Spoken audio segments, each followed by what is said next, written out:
Hello दोस्तों, UPSC study bye Vipin दो में आपका स्वागत है। हमने अभी तक यूपी पीसीएस प्रीलिम्स के लिए पर्यावरण के पहले जो पार्ट था उसमें हमने पर्यावरण एवं सतत विकास का अध्ययन किया। अब हम यूपी पीसीएस के दृष्टिकोण से पर्यावरण का सबसे महत्वपूर्ण टॉपिक पारिस्थितिकी तंत्र का अध्ययन करेंगे, जिससे लगभग 3 से 4 क्वेश्चन यूपी पीसीएस प्रीलिम्स में लगातार पूछे जाते हैं। अतः अब हम शुरू करते हैं पारिस्थितिकी एवं पारिस्थितिकी तंत्र।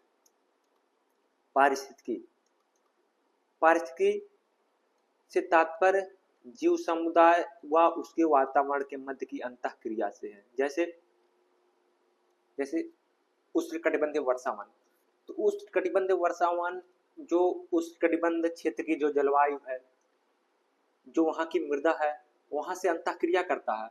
जो उस क्षेत्र की सूर्यातप है उसको अधिक से अधिक प्राप्त करता है, तभी वह अवकुलतम बायोम कहलाता है। तो हम पारिस्थितिकी तंत्र में क्या देखते हैं? पारिस्थितिकी में जीव समुदाय व उसके वातावरण के मध्य पारस्परिक संबंधों का अध्ययन किया जाता है। यह है पारिस्थितिकी। लेकिन जब हम जो जीव और उसके वातावरण का जो उनके पारस्परिक संबंध का किसी विशेष क्षेत्र इकाई के संदर्भ में अध्ययन करते हैं तो उसे पारिस्थितिकी तंत्र कहा जाता है। पारिस्थितिकी तंत्र जैसे एक पारिस्थितिकी तंत्र हुआ तालाब। तालाब में मछलियां हैं, अन्य पादप समूह हैं। ये क्या करेंगे? जो तालाब के जल है, तालाब में जो घुली हुई ऑक्सीजन है, जो तालाब सूर्य की रोशनी को प्रकाश जो प्राप्त करता है, उनसे ये अंतःक्रिया करके अपना भोजन बनाती हैं, अपना निर्वाह करती हैं। तो यह क्या हुआ? एक पारिस्थितिकी तंत्र हुआ। तो पारिस्थितिकी क्या है? पारिस्थितिकी जीव समुदाय व उसके वातावरण के मध्य जो पारस्परिक संबंध है उसका अध्ययन पारिस्थितिकी कहलाता है। लेकिन जब उसी अध्ययन को किसी विशेष क्षेत्रीय इकाई के संदर्भ में हम देखते हैं तो वो पारिस्थितिकी तंत्र कहलाता है। और पारिस्थितिकी तंत्र शब्द सर्वप्रथम ए.जी. टॉन्सले ने दिया। AG. Tansley UP PCS prelims के दृष्टिकोण से सबसे महत्वपूर्ण कि पारिस्थितिकी तंत्र जो नामकरण किसने दिया? ए.जी. टॉन्सले दिया। ए.जी. टॉन्सले ने दिया। अब है पारिस्थितिकी तंत्र की विशेषता। लगभग हर साल यहाँ से एक क्वेश्चन आता है इसकी विशेषताओं से। तो पारिस्थितिकी तंत्र क्या है? पारिस्थितिकी तंत्र की पहली विशेषता, वह एक सुनिश्चित क्षेत्र धारण करता है। जैसे तालाब है तो तालाब एक क्षेत्र धारण करेगा। मान लो कोई वृक्ष है तो वृक्ष भी एक क्षेत्र धारण करता है। कोई नदी है तो वह भी एक क्षेत्र धारण करता है। कोई वन है तो वह भी एक क्षेत्र धारण करता है। तो पहला चीज है कि पारिस्थितिकी तंत्र की सबसे पहली विशेषता है वह एक सुनिश्चित क्षेत्र धारण करता है। ठीक। दूसरा चीज क्या है? या एक खुला तंत्र होता है। मोस्ट इंपॉर्टेंट, खुला तंत्र, बंद तंत्र नहीं। क्योंकि आप देखोगे यूपी पीसीएस में 3 से 4 सालों में लगातार बंद तंत्र देता है, वही गलत होता है। तो पारिस्थितिकी तंत्र क्या है? एक खुला तंत्र है। खुला तंत्र से तात्पर्य इनपुट आएगा, आउटपुट निकलेगा। यानी यह सूर्य की ऊर्जा को प्राप्त करेगा और आउटपुट का स्थानांतरण करेगा। यानी ये जैव रासायनिक चक्र के माध्यम से जैविक एवं अजैविक जो तत्व हैं उनका एक दूसरे से चक्रण करता है। यानी यह एक खुला तंत्र है। यानी बाहर से इनपुट लेगा और आउटपुट देगा। तो पारिस्थितिकी तंत्र की पहली विशेषता कि वह एक सुनिश्चित क्षेत्र धारण करता है। वह एक खुला तंत्र है, यानी जिसमें ऊर्जा तथा पदार्थों को लगातार निवेश होगा, उसका निर्गमन होगा। और यह क्या कहलाता है? जैव भू रासायनिक। यूपी पीसीएस ने लगातार कई बार यह पूछा है कि जो जैव और अजैविक जो ऊर्जा जो पदार्थ हैं, जो ऊर्जा तथा पदार्थ यानी जैव और अजैविक जो तत्व है उनका जो संबंध है वो क्या कहलाता है? वो कहलाता है जैव भू रासायनिक चक्र। जैव भू रासायनिक चक्र, बायो जियो केमिकल साइकिल। तो भूलना नहीं है, जैव भू रासायनिक चक्र। ठीक। तो जैव भू रासायनिक चक्र, तो सबसे पहले हमने क्या किया? पारिस्थितिकी क्या है? जीव समुदाय था उसके वातावरण के मध्य जो पारस्परिक संबंध है उसका अध्ययन पारिस्थितिकी कहलाता है। लेकिन जब हम उसका किसी क्षेत्र विशेष के संदर्भ में अध्ययन करते हैं तो वह पारिस्थितिकी तंत्र कहलाता है। और यह शब्द सबसे पहले ए.जी. टॉन्सले ने दिया।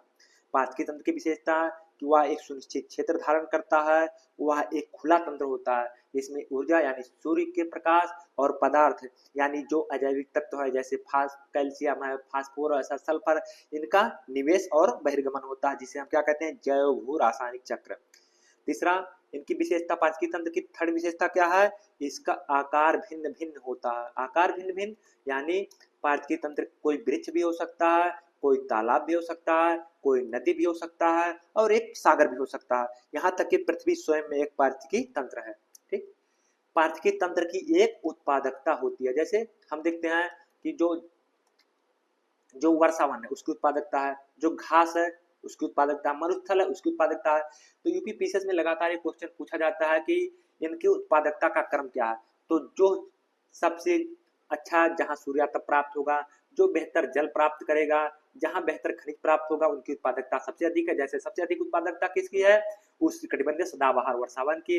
किसकी उत्पादकता है? परवालों की उत्पादकता सबसे अधिक है। अब हम देखते हैं पारितंत्र के घटक। मोस्ट इंपॉर्टेंट एक क्वेश्चन यहां से भी बनता है, पारितंत्र के घटक। तो पारितंत्र के घटक कौन से हैं? पहला है जैविक घटक और दूसरा है अजैविक घटक। अजैविक घटक में जैसे सूर्य का प्रकाश है, तापमान है, लवणता है, मृदा है, स्थलाकृतियां हैं। तो ये सब ह्यूमस है, ये सब क्या है? अजैविक घटक है। जैविक घटक क्या है? जो वन है, जो जीव जंतु है, जो हमारे डिकम्पोजर है, ये सब क्या है? ये सब जैविक घटक में आते हैं। तो हम देखेंगे जैविक घटक। जैविक घटक, जैविक घटक अगर हम जैविक घटक में देखते हैं तो जैविक घटक के विभिन्न पोषण स्तर होते हैं। जैसे जैविक घटक का यदि हम पहला पोषण स्तर देखें तो पोषण स्तर फर्स्ट, यानी फर्स्ट पे कौन आता है?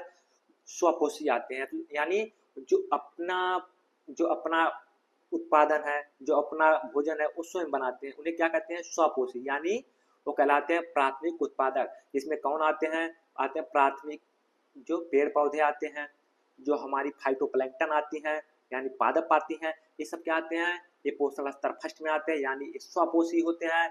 इन्हें हम क्या कहते हैं? स्वपोषी या प्राथमिक उत्पादक। तो क्वेश्चन इस तरह भी ला सकता है कि प्राथमिक उत्पादक इनमें से कौन है? तो प्राथमिक उत्पादक या स्वपोषी वे जो अपना भोजन स्वयं बनाते हैं। फिर पोषण स्तर 2 में क्या है? पोषण स्तर 2 में वे हैं जो अपना भोजन बनाने के लिए स्वपोषी यानी प्राथमिक उत्पादक पर निर्भर होते हैं। यानी ये किस पर निर्भर होते हैं? पेड़ पौधों पे, एक फाइटोप्लैंक्टन पे। तो इन्हें क्या कहा जाता है? इन्हें पोषण स्तर सेकंड में इन्हें द्वितीय उत्पादक कहा जाता है। इन्हें क्या कहा जाता है? द्वितीयक उत्पादक यानी द्वितीयक पोषक। ठीक, तो इसमें कौन आते हैं? जैसे हाथी है, जैसे जो भी गाय है, जो भैंस है, यानी जो क्या करते हैं? जो स्वपोषी से अपना भोजन बनाते हैं। फिर तीसरे पोषण स्तर में जो पोषण स्तर सेकंड पर निर्भर रहती है, यानी जो हाथी, जो हिरन, इन सभी का शिकार करते हैं। जैसे शेर आएगा, बाघ आएगा। जबकि पोषण स्तर 4 में कौन है? यानी जो सबको, यानी जो पोषण स्तर 1, 2 मतलब सर्व, यानी सर्वाहारी आएंगे। और इन सभी को यूज करता है, इन सभी का जो यूज करता है उसे हम कहते हैं डिकम्पोजर। डिकम्पोजर यानी अपघटक। यानी ये पोषण स्तर फर्स्ट, पोषण स्तर सेकंड, पोषक स्तर थर्ड, यानी इन सभी से अपनी ऊर्जा प्राप्त करते हैं। ठीक, अब हम देखते हैं कि कभी कभी क्वेश्चन पूछा जाता है कि जो जीव है, जो जैविक समुदाय है, उनका क्रम क्या होता है। तो सबसे पहले होता है इंडिविजुअल, यानी कोई व्यक्तिगत, इंडिविजुअल। जैसे कोई एक अकेला शेर, यानी एक स्पीसीज।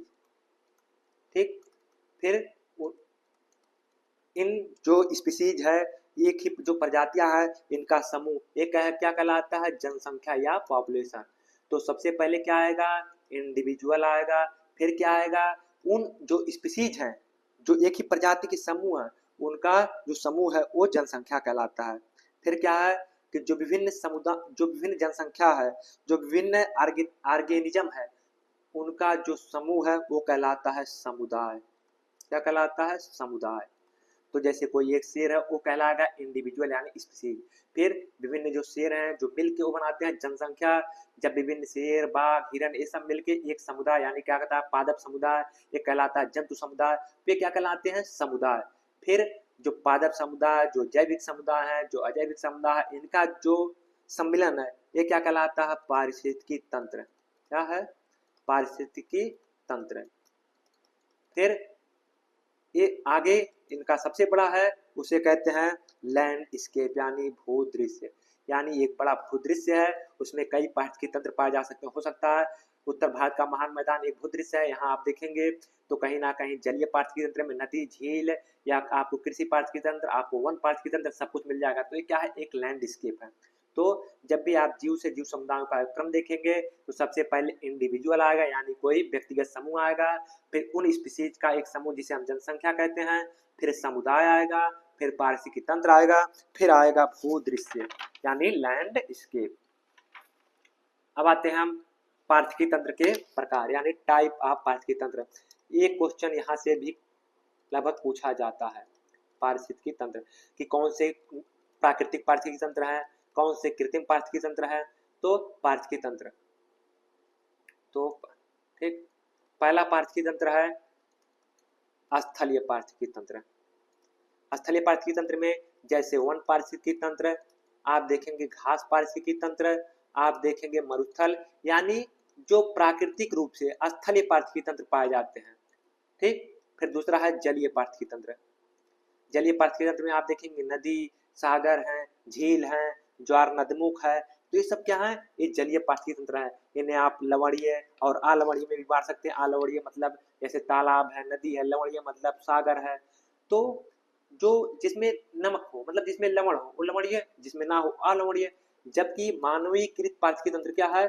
जो मानव द्वारा निर्मित पारिस्थितिकी तंत्र। जैसे मानव ने क्या किया? धान की खेती की, तो धान की खेती जब मानव ने धान का रोपाई की तो धान क्या करेगा? धान मृदा से पोषक तत्व लेगा, सूर्य के प्रकाश को लेगा, इससे क्या होगा? अपनी उत्पादकता को वृद्धि करेगा, यानी ये एक पारिस्थितिकी तंत्र हुआ। दूसरा एक्वेरियम हुआ, एक्वेरियम भी मानव ने ही पारिस्थितिकी तंत्र बनाया। तो पारिस्थितिकी तंत्र क्या है? स्थलीय पारिस्थितिकी तंत्र, जलीय पारिस्थितिकी तंत्र और मानवीय पारिस्थितिकी तंत्र। और कभी कभी पूछा जाता है सर्वाधिक अस्थायी पारिस्थितिकी तंत्र। सर्वाधिक अस्थायी पारिस्थितिकी तंत्र, सर्वाधिक अस्थायी पारिस्थितिकी तंत्र में जैसे सागर। क्यों? क्योंकि सागर में जो ऑक्सीजन है, जो प्रकाश है, जो तापमान है, सामान्यतः स्थिर रहता है, सामान्यतः उसमें कम परिवर्तन देखा जाता है, तो इसीलिए उसे क्या कहा जाता है? स्थिर पारिस्थितिकी तंत्र। अब एक बार पुनः हम शुरुआत फिर से पारिस्थितिकी देखते रहते हैं। पारिस्थितिकी जीव समुदाय तथा उसके वातावरण के मध्य जो संबंध है, जो उनके पारस्परिक संबंध, उसका अध्ययन किया जाता है। लेकिन जब उसका विशेष क्षेत्र के संदर्भ में, जैसे किसी तालाब में, नदी में, झील के संदर्भ में अध्ययन करेंगे तो वो कहलाएगा पारिस्थितिकी तंत्र। और पारिस्थितिकी तंत्र समर्थन नाम एजी टांसलेनितिया। पारिस्थितिकी तंत्र की विशेषता कि वह एक सुनिश्चित क्षेत्र धारण करता है, जैसे तालाब है तो उसका एक क्षेत्र है, नदी है तो उसका है, वृक्ष है तो एक पारिस्थितिकी तंत्र है। वह खुला हो पारिस्थितिकी तंत्र, यानी वो ऊर्जा को लेगा, पदार्थों को लेगा और जैव रासायनिक चक्र के माध्यम से उनका निवेश और बहिर्गमन होता रहता है। तीसरा है पारिस्थितिकी तंत्र का आकार, वह एक भूत की तरह हो सकता है, एक तालाब, झील, महासागर जैसा विशाल भी हो सकता है। उसकी एक उत्पादकता होती है, उसमें जो ऊर्जा का प्रवाह होता है वह एक दिशीय होता है।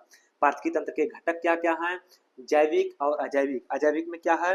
जैसे मृदा है, जैसे तापमान है, सूर्य का प्रकाश है, लवणता है, तो ये सब क्या? अजैविक घटक। और जैविक घटक में क्या है? उत्पादक, उपभोक्ता, अपघटक, ये सब क्या है? जैविक घटक है। फिर हमने देखा कि जो विभिन्न जीव से जैविक समुदाय के मध्य जो क्रम है, तो सबसे पहले एक इंडिविजुअल आएगा, यानी एक स्पीसीज आएगा, फिर एक ही प्रजातियों के समूह को जिसे हम जनसंख्या कहते हैं, फिर डिफरेंट टाइप ऑफ जो ऑर्गेनिज्म है, यानी जो जन समूह है उनका एक समुदाय आएगा, फिर उस क्षेत्र की जो उनकी अंतःक्रिया है वह पारिस्थितिकी तंत्र कहलाएगा, और एक पूरा लैंडस्केप उसके बाद आएगा। फिर हमने पारिस्थितिकी तंत्र के प्रकार का अध्ययन किया कि पारिस्थितिकी तंत्र के प्राकृतिक पारिस्थितिकी तंत्र, मानवीकृत यानी जो प्रकृति द्वारा निर्मित, जैसे प्रकृति वन, घास, महासागर और मरुस्थलीय, जबकि कृत्रिम जिसमें हम धान की खेती, एक्वेरियम, इन्हें हम मानवीकृत पारिस्थितिकी तंत्र कहते हैं। और प्राकृतिक पारिस्थितिकी तंत्र आप स्थलीय में भी बांट सकते हैं, आप जलीय में भी बांट सकते हैं। स्थलीय में जैसे स्थल में वन है, घास है, शीतोष्णकटिबंध है, घास के मैदान है, जैसे हम शंकुधारी वन है। जबकि जलीय में आप नदी है, झील है, तालाब है, सागर है, लवण है, इन सभी को शामिल कर सकते हैं। अब हम आते हैं कुछ टॉपिक पढ़ेंगे। जैसे अब है एक शब्द वहन क्षमता। जैसे कोई भी पारिस्थितिकी तंत्र जितना वह अधिकतम जनसमूह को मतलब भरण पोषण कर सकती है वह उसकी वहन क्षमता कहलाती है। जैसे जैसे कोई पारिस्थितिकी तंत्र है, जैसे मान लीजिए कोई तालाब है, तो तालाब पारिस्थितिकी तंत्र की क्या है, एक क्षमता है कि वह उतने जीवों को सर्वाइव दे सकता है। लेकिन कभी कभी क्या होता है, सुपोषण की प्रक्रिया होगी, उसमें जो एल्गी ब्लूम होगा, यानी उनकी वहन क्षमता से अधिक संसाधनों का उपभोग करेंगे, ऑक्सीजन करेंगे और बायोलॉजिकल डिजर्ट यानी जैव मरुस्थल की घटना देखी जाएगी। तो वहन क्षमता क्या है, किसी भी पारिस्थितिकी तंत्र की अधिकतम जो भरण पोषण की क्षमता है वो कहलाती है वहन क्षमता, और उसकी जो प्रजनन क्षमता है वो कहलाती है बायोटिक पोटेंशियल यानी जैविक विभव। जैविक विभव जैसे मान लीजिए वन है, तो वन कितना प्रजनन कर सकता है, मतलब उसकी उत्पादकता कितनी हो सकती है, वो कहलाएगा उसका जैविक विभव या बायोटिक पोटेंशियल। परंतु वह कितने जनसमूह को सर्वाइव दे सकता है, कितने जनसमूह को, वह कहलाता है उसकी वहन क्षमता। परंतु अगर किसी पारिस्थितिकी तंत्र की वहन क्षमता से अधिक उस पर दबाव आएगा तो ये कहलाएगा पारिस्थितिकी असंतुलन। जैसे वर्तमान में जनसंख्या में अत्यधिक वृद्धि वगैरह, जिसका परिणाम क्या है, पारिस्थितिकी असंतुलन। पीसीएस 2024 प्री का यही क्वेश्चन है कि जनसंख्या का पर्यावरण से क्या संबंध है। जब भी जनसंख्या में अत्यधिक वृद्धि होगी तो वहन क्षमता यानी पारिस्थितिकी विफल होगा और पारिस्थितिकी असंतुलन की प्रक्रिया देखी जाएगी। क्योंकि जब जनसंख्या बढ़ेगी तो शहरों उसके लिए सड़कों का विकास के लिए वनों को काटा जाएगा, उसके लिए कृषि के लिए वनों को काटा जाएगा, कहीं ना कहीं पारिस्थितिकी असंतुलन देखी जाएगी। अब हम